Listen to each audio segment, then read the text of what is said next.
वृंदावन में प्रकाशित होता है, वृंदावन में ही यह उद्घाटित होता है। इसीलिए श्रीमन महाप्रभु ने निर्धारण करते हुए स्पष्ट शब्दों में बता दिया, स्मरण करते हुए कहते हैं, अयि नंद तनुज किंकरम माम पतितम में विषमे भवाम बुधो। हे नंद तनय,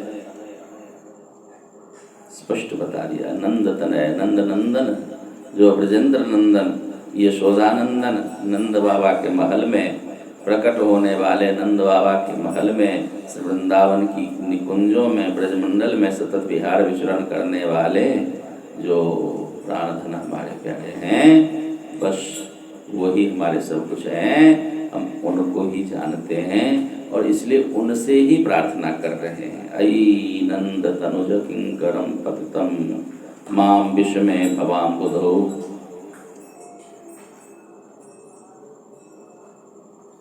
एक बार एक आचार्य हुए हमारे श्रीनाथ चक्रवर्ती बाबू, उनसे प्रतिवादी ने पूछा, आप सब जो उपासना करते हैं, यह उपासना कैसी है, इसका प्रतिपादन किसने किया, इसको मान्यता कहाँ से मिली, आपके उपास्य कौन है, उनका धाम क्या है, किसका मत है और कहाँ से प्रमाणित है, प्रयोजन क्या है, ये सारी बातें एक बार में, सारे प्रश्न का उन्होंने जवाब इस श्लोक में दिया। जब उनसे पूछा कि आपके आराध्य कौन है, उपास्य कौन है, उनका धाम कहाँ है, और यह जो उपासना की रीति है यह कहाँ से सीखी आपने, और यह जो उपासना की रीति है इसका कोई प्रमाण है कि नहीं है, प्रमाण है भी तो फिर यह किसके मत से पोषित है, अंततः प्रयोजन क्या है, ये कई बातें हुई ना। तो उन्होंने बताया क्या, आराध्यो भगवान ब्रजेश तनय तद्धाम श्री वृंदावनम रम्या काचिदुपासना ब्रजवधो वर्गेण या कल्पिता श्रीमद्भागवतं प्रमाणममलं प्रेमापुमर्थो महान् श्रीमन्महाप्रभुर्मतमिदं तत्रादरो न परः। श्री ब्रजेंद्र नंदन नंद नंदन नंद तनय जो श्याम सुंदर ब्रज बिहारी हैं, वो ही हमारे आराध्य हैं और श्री वृंदावन ही उनका धाम है। इनकी जो यह माधुर्यमयी उपासना आप करते हैं, रागानुगीय उपासना बताते हैं, यह राग अनुगत्यता की उपासना कहाँ से सीखी आपने, तो कहा रम्या का चिद उपासना ब्रजबधू, ब्रजबधुओं के द्वारा आविष्कृत है, यह ब्रजबधुगण ही आविष्कार की है, यह नई खोज है। पर तत्व से भगवान से इस तरह भी प्रेम किया जा सकता है, यह उन गोपियों ने ही बताया, प्रेम करके दिखाया उन्होंने। इसलिए इसके आविष्कार कर्ता गोपियां हैं, इस उपासना की आचार्या ब्रज वनितागण हैं, ब्रज गोपीजन हैं। और श्रीमद्भागवतम प्रमाणममलम, श्रीमद् भागवत जी ही इसके जो स्वयं अमल प्रमाण हैं, अमल प्रमाण ग्रंथ श्रीमद् भागवत जी ही इसके प्रमाण हैं, इस उपासना के वह प्रमाण पत्र हैं। और प्रयोजन हमारा प्रेम को प्राप्त करना, उनके प्रति उनके संग प्रेम निबद्धता हो जाए, यही प्रयोजन है और कोई प्रयोजन नहीं है। और यह श्रीमन महाप्रभु का मत है, उन्होंने इस मत का पोषण किया है, उन्होंने इस मत का अनुमोदन किया है। इसलिए हम इस मत को, उनके ही मत को स्वीकारते हैं, उनके ही मत को जानते हैं और मैं कुछ नहीं जानता। हाँ, तो ऐसा इन्होंने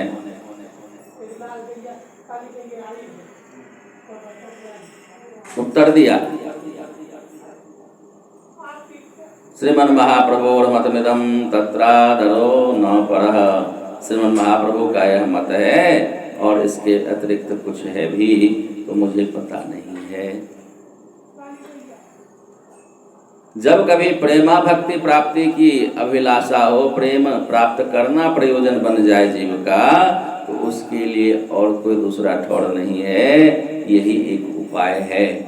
श्रीमद् भागवत जी प्रमाण रूप में गर्जना के साथ बार बार बताते हैं। रास पंचाध्यायी श्रवण करा के फलस्तुति में श्री सुखदेव गोस्वामी पाद ने परीक्षित महाराज से यही कहा कि देखो, यह जो बड़ा भक्ति है, प्रेमा भक्ति है, इसको प्राप्त करने की यदि अभिलाषा है तो इसके लिए सीधा सा यही एक उपाय है कि श्री वृंदा विपिन बिहारी गोपी जन वल्लभ जो प्राणधन प्रियतम श्याम सुंदर हैं, उनकी जो मधुराति मधुर श्री वृंदावनीय लीला रस गाथा है, उसको श्रवण आस्वादन करो, उसका वर्णन करो।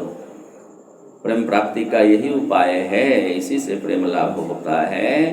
बाकी कितने ही सदाचरण धर्म कर्म कर लो, बहुत सुकृति मिल जाएगी, मोक्ष मिल जाएगा, वैकुंठ मिल जाएगा। जो विविध मुक्ति हैं, सारूप्य, सामीप्य, साष्टी, सायुज्य, ये सब सहज है, सब प्राप्त हो जाएगा तुम्हें, किंतु यह गोपी भाव प्राप्त नहीं होगा। गोपियों की जो यह प्रेम करने की रीति है, वह रीति तुम नहीं समझ सकते। गोपियों का जो आत्मीयता है श्याम सुंदर के संग, उस आत्मीयता को तुम धारण नहीं कर सकते, वैकुंठ में रह कर के भी नहीं प्राप्त होगा।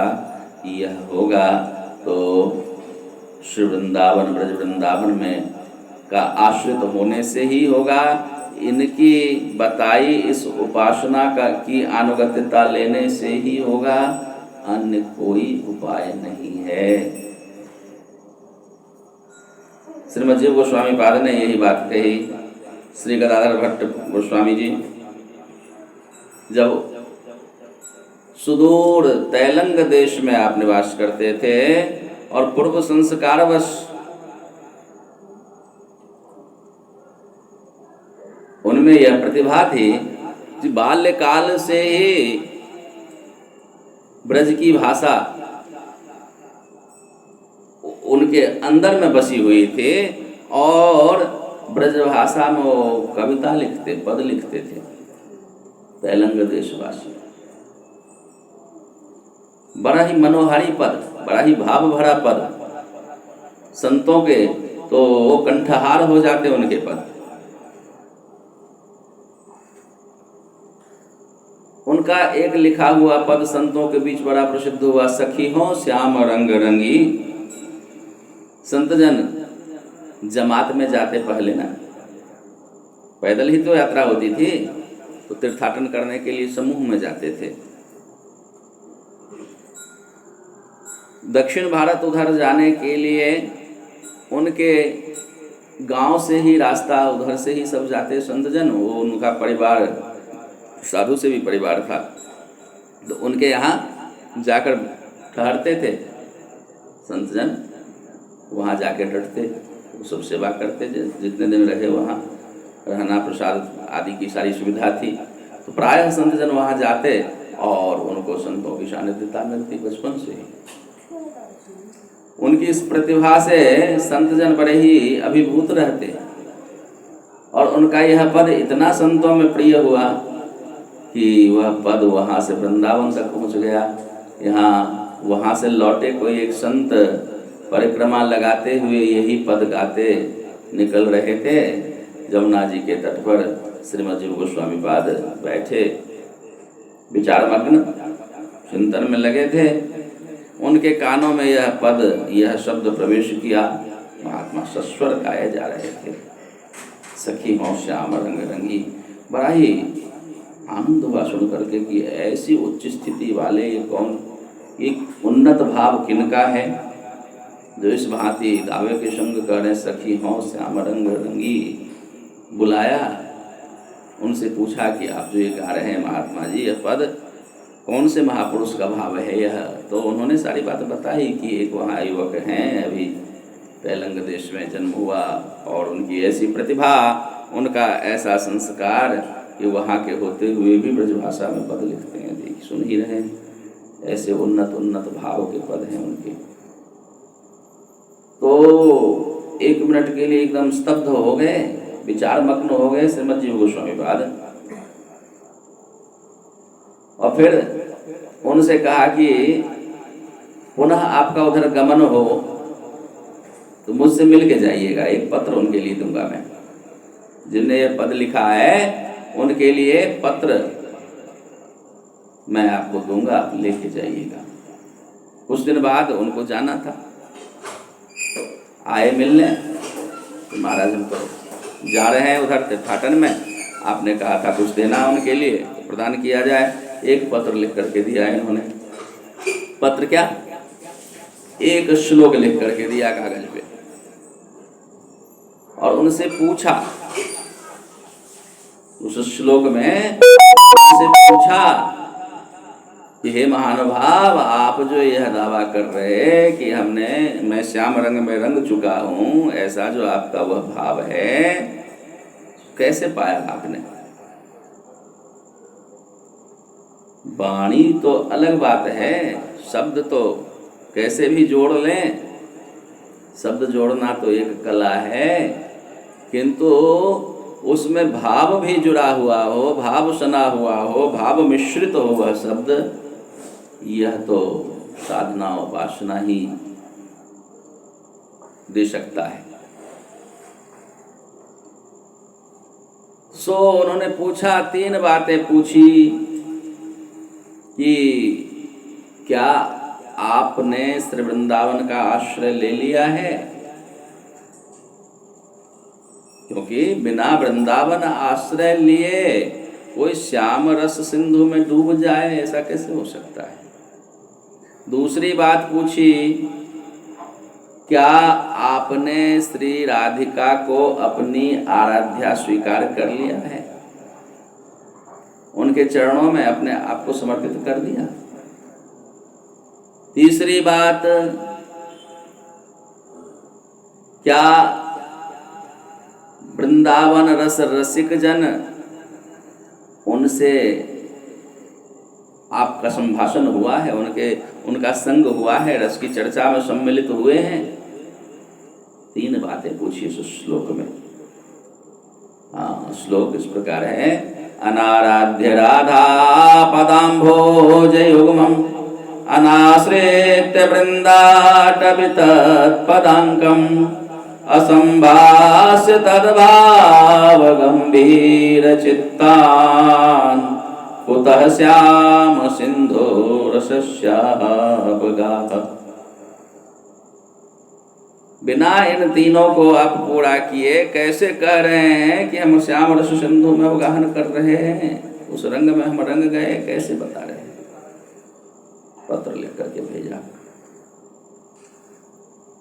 महात्मा वहां जब पहुंचे, प्रातः काल का समय, उनके चरित्र में वर्णन आता है श्री गदाधर भट्ट गोस्वामी के चरण, उनके चरित्र में प्रातः काल गांव से बाहर कुएं पे आप नित्यकृत निवृत्त होने आए थे। कंधे पे धोती, हाथ में लोटा लिए, गांव के बाहर आप वहां मिले उन संतों से। संतों ने कहा, पूछा कि ये घर गदाधर भट्ट गोस्वामी, गदाधर भट्ट जी हैं, इस गांव में कहाँ घर है उनका? तो इन्होंने बताया अमुक घर है। वो कहाँ मिलेंगे? बताया उन्होंने, ये दासी है गदाधर भट्ट, बताइए। तो संतों को देखकर पहले ही आनंदित थे वो। तो उन संतों ने कहा ऐसे ऐसे आपके लिए चिट्ठी आई है वृंदावन धाम से। जो ही उन्होंने सुना कि वृंदावन से मेरे लिए चिट्ठी आई, ऐसे भाव विह्वल हुए, उछल पड़े, मेरे लिए क्या चिट्ठी आई है, क्या संदेश आया है। उनको उन्होंने वह पत्र प्रदान किया, खोल करके पढ़ा उन्होंने। श्लोक ही तो एक लिखा हुआ था, किंतु उनके हृदय को ऐसे उद्वेलित किया कि वास्तव में यह मैंने कैसे कह दिया। श्याम रंग रंगी, मैंने तो इन तीनों में से कुछ भी नहीं किया है। ना तो वृंदावन का अब तक दर्शन किया है, वृंदावन आश्रित होना तो अलग बात है, अब तक दर्शन भी नहीं किया हमने। श्री राधिका के प्रति अपने आप को समर्पित नहीं किया। वृंदावन वासी रसिक जनों के संग कभी संभाषण नहीं हुआ। ओहो, मैं तो कोसों दूर हूँ श्याम रस से, उस रस से, मधुर रस से मैं तो बहुत दूर हूँ। और उन आगत महात्माओं को अपने घर का मार्ग बताते हुए आप स्वयं वो लोटा लिए, धोती लिए और वो पत्र लेते हुए वहीं से चल पड़े वृंदावन धाम के लिए। वहीं से श्री वृंदावन की यात्रा शुरू कर दी। कुछ सोचना नहीं, कुछ कहना नहीं। आचार्य चरण ये वृंदावन महिमामृत में लिखते हैं कि श्री वृंदावन के प्रति जब ही सद्भावना जगे, वृंदावन जाना है, यह सत्संकल्प आए, उसी समय समस्त सांसारिक हानि लाभ का विचार छोड़ करके, समस्त तर्कों से मन को मोड़ करके सीधे चल पड़ो श्री वृंदावन धाम की ओर। संपूर्ण जीवन यात्रा में समझ लो यह सबसे बढ़कर के अवसर मिला है तुम्हें। वृंदावन जाने का संकल्प बना, वृंदावन जाने की इच्छा हुई, तो यह समझ लो कि अब तक की जीवन यात्रा का सबसे बड़ा अवसर है यह। इसको मत गंवाओ। चूक गए, फिर कल दूसरा बहाना मिल जाएगा, कल तीसरा कोई और कारण बन जाएगा नहीं जाने का। इसलिए ऐसे शुभ अवसर को तो विचारो ही नहीं। शुभस्य शीघ्रम, तुरंत इसको अनुसरण करो, तुरंत चल पड़ो। सो उन्होंने दिखाया, तुरंत चल पड़े वहां से वृंदावन के लिए। हाँ, और यहाँ श्रीमद जी गोस्वामी पाद के शरणागत हुए, उनसे निवेदन किया कि अब आप अपनी शरण में मुझे स्थान दें। आपकी ही कृपा से वृंदावन का दर्शन हुआ है, अब श्री राधिका के चरणों में मुझे समर्पण कर दें और अपनी सानिध्यता प्रदान करें। तो श्रीमद जी गोस्वामी पाद उन्हें श्रीपाद रघुनाथ भट्ट गोस्वामी के शरणागत कर दिए और उन्हें वृंदावनीय जो रस शिक्षा प्रदान करना शुरू किया। और फिर राधा भट्ट गोस्वामी स्वनाम धन्य हो गए।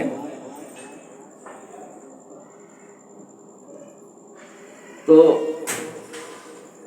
जब तक इनके आश्रित न हो जाएं, हम संपूर्ण रूप से अनुरागबद्ध न हो जाएं, संपूर्ण रूप से इनके प्रति समर्पित न हो जाएं, यही हमारे जीवन का प्रयोजन न हो जाएं, तब तक हम इस रस को प्राप्त नहीं कर सकते सम्यक रूप से। यही सुतत्व है जो यहाँ बता रहे हैं। राधा कृष्ण सुतत्व बोध विगता व्यर्थो शास्त्र श्रम। जब तक श्री प्रिया प्रियतम के इस परम तत्व को, रस रूप को,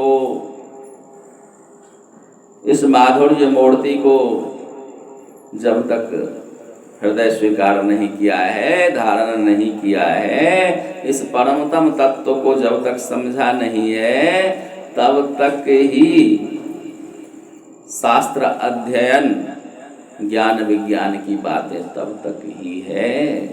इनके इस परमतम सुतत्व को हृदय यदि धारण कर लिया, इस आनंदमय स्वरूप को यदि वह अपने चित्त में बसा लिया, तो फिर कहते हैं उसके बाद तो व्यर्थो शास्त्र श्रम, उसके बाद तो शास्त्रों का अध्ययन करना, शास्त्रों में लगे रहना, यह तो व्यर्थ है।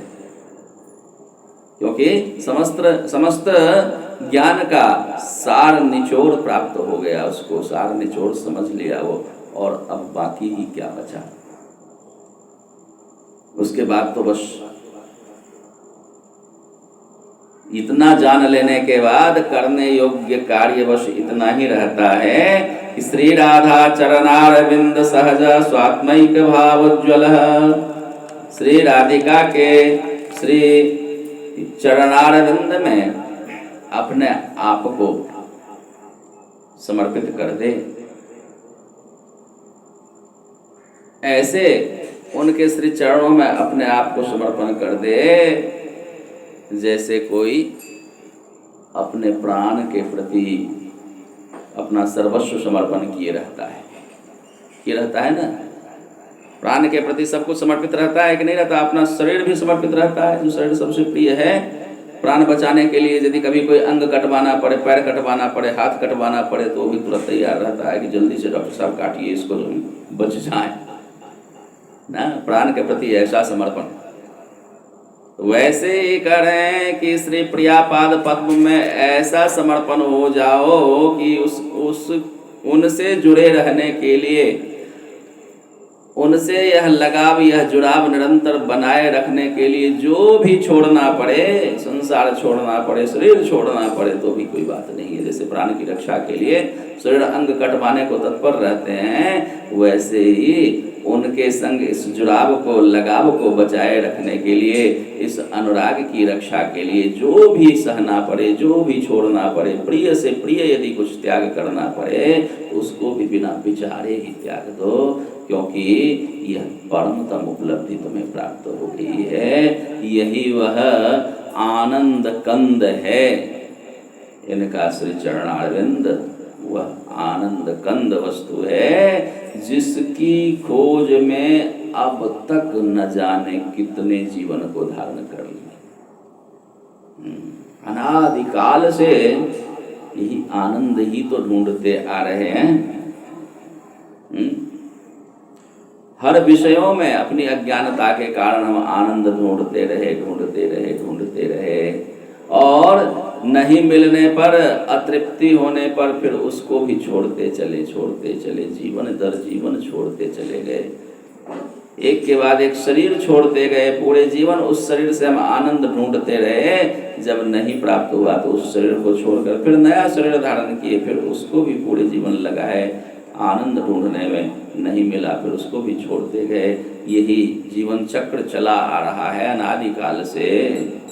किंतु श्री राधिका चरणारविंद में यदि आत्मसमर्पण हो गया, उनके श्री चरणों में प्रीति निबद्धता हो गई, श्री किशोरी जी की कृपा से, रसिकजन गुरुजन गुरुदेव की कृपा से यदि ऐसा हो जाए तो समझ लो यात्रा पूरी हो गई। यही वो आनंद कंद है, आनंद का मूल है श्री प्रिया पाद पद्म, जहां से निरंतर आनंद स्रवित होता है। सच्चिदानंद भगवान भी जहाँ सतत निरंतर उन पाद पद्म की सेवा में, उन पाद पद्म के आसपास ही बने रहते हैं, क्योंकि आनंद का स्रोत ही वही है। भगवान को भी आनंदित होना है तो वहीं से जुड़े रहना पड़ेगा, जीव की क्या बात। इसलिए यह परमतम प्रयोजन है। करें श्री राधा चरणारविंद सहज स्वात्मैक भावोज्वल, अपनी आत्मा की तरह, अपने प्राण की तरह उनके प्रति समर्पित हो जाओ। वैराग्येन बलीयसा नहीं मना देह स्थितावप्यो, जाते ह सकल प्रियो निवसते श्री धाम वृंदावने। अब बाधा क्या होती है? चाहते तो हैं कि हम संपूर्ण रूप से हर प्रकार से हम उनके चरणों में समर्पित हो जाएं, उनके ही आश्रित होकर रह जाएं, किंतु चाह करके भी हम वैसा कर नहीं पाते, यह इच्छा पूरी हो नहीं पाती। कारण क्या होता है? एक तो इनके तत्व को हम भली भांति समझ नहीं पाए। यही वो परमतम तत्व है, यही वो परम प्रयोजन है जिसे हम ढूंढते आ रहे हैं। यह हम अज्ञानतावश जान नहीं पाते हैं। वो तो है, उनके श्री चरणों में हमारा समर्पण तो है ही है, किंतु वो न करेंगे तो कैसे चलेगा, ये न करेंगे तो कैसे चलेगा। ये जो संसार का व्यवहार है, संसार की उपलब्धियाँ हमारे दिमाग में घूमती रहती है, जिसके कारण हम इनकी सानिध्यता प्राप्त करते हुए भी वृंदावन आश्रय मिल गया, हम उनके उपासक भी हो गए, किंतु समर्पण नहीं हो पाता है। संसार के प्रति यह जो आसक्ति हमें इनसे जुड़ने नहीं देती है, संसार के प्रति जो यह अनुराग जिसके कारण इनसे हमारा जुड़ाव नहीं होता है, जिस दिन यह तत्व हम जान जाएंगे ना कि यही हमारा प्रयोजन है, जो हम ढूंढ रहे थे सो मिल गया हमें, तो अपने आप सब कुछ हम छोड़ देंगे, सब छूट जाएगा, अपने आप छूट जाएगा। जब ही इनसे अनुराग बना तो संसार से वैराग्य होना ही होना है, फिर रोके नहीं रुक सकता। कितना ही रोका जाए ना, सनातन गोस्वामी पाद के हृदय में वैराग्य उत्पन्न हो गया। इतने ऊंचे पद पे प्रधानमंत्री थे वो, किंतु वैराग्य उत्पन्न हो गया। अनुराग इतना तीव्र हुआ, श्री वृंदावन आने के लिए इतने व्याकुल हुए कि अब बादशाह को पता चल गया कि ये तो अब रहने वाला नहीं है। वो एक भाई तो भाग ही गया, रूप गोस्वामी पहले भाग आए थे ना। अब उसको लगा कि ये भी भाग जाएगा, अभी संकट का समय है, पड़ोसी राज्य से युद्ध चल रहा है, प्रधानमंत्री ही भाग जाए तो फिर मुश्किल हो जाएगा युद्ध लड़ना। तो इनको जेल में डाल दिया, सनातन गोस्वामी पाद को जेल में डाल दिया, भाग न जाए। किंतु फिर भी इनका वैराग्य, इनका श्री धाम के प्रति, श्री प्रिया पाद पद्म के प्रति अनुराग इतना प्रबल कि उसका वो जेल का बंधन भी उनको रोक नहीं पाया। बड़े तरकीब से, बड़ी बुद्धि से वहां से आप निकल आए। यदि संसार के ढंग से विचार किया जाए तो उन जैसे महात्मा के लिए यह कार्य करना बड़ा ही अनीतिगत हुआ। क्या किया उन्होंने? 10,000 स्वर्ण मुद्रा श्री रूप गोस्वामी पाद पहले से छुपा कर आए थे। विपत्ति के समय यदि वृंदावन आने में कोई बाधा हो तो उस समय के लिए, वो विपत्ति के समय के लिए कुछ रुपया, गृहस्थों का धर्म होता है कि आपद विपद के समय के लिए कुछ न कुछ बचा करके रखे अपनी कमाई में से, वह काम आता है, बचाना ही चाहिए। अब इनके लिए बड़ा ही आपदा का समय है, वृंदावन आना चाहते हैं किंतु जेल में पड़े हुए हैं। तो इन्होंने क्या किया? वह 10,000 स्वर्ण मुद्रा रिश्वत दे दिया इन्होंने, घूस देना गलत होता है ना, किंतु उन्होंने रिश्वत दिया। जेलर से लेकर के सिपाही तक को खरीद लिया। तुम मुझे निकाल दे, मैं यहाँ से सीधे निकल जाऊँगा, तुम लोगों पर कोई संदेह नहीं होगा, तुम लोग नहीं फंसोगे, हम रहेंगे ही नहीं, इस देश से बहुत दूर चले जाएंगे। और रिश्वत दे करके वृंदावन आए, जेल से निकल करके, कैद से निकल करके।